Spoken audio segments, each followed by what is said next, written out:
Nous sommes effectivement dans la partie la plus ancienne de l'Aisin, ce village qui a attesté déjà depuis le XIIIe siècle. On a déjà des mentions qui faisaient partie du territoire de la Savoie.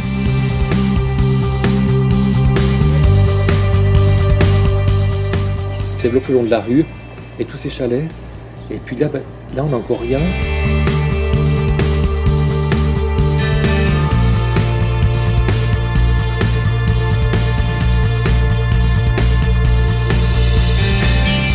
Nous nous sommes arrêtés au départ de l'escalier des Genevrets, à côté d'une petite fontaine où coule l'eau de 3 sources.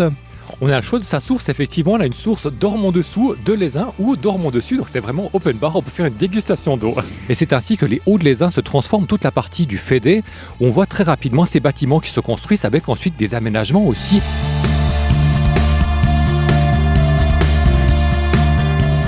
Nous poursuivons notre visite historique du village de l'Aisin. Aujourd'hui, Christian Chulet avec une escale à la gare du Fédet. Le train est arrivé en 1900, le train qui a fait partie du développement de cette véritable ville médicale à la montagne au-dessus de l'ancien village.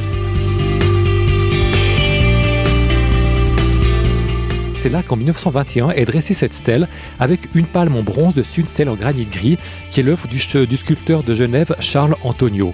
Et dessus des plaques aussi qui commémorent la mémoire de ces soldats qui ont été ici ensevelis.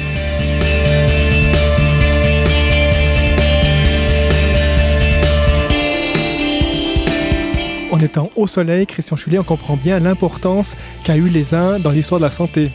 Effectivement, avec cette exposition vraiment au sud, cet air frais aussi, cette exposition au soleil qui a été utilisée comme moyen curatif,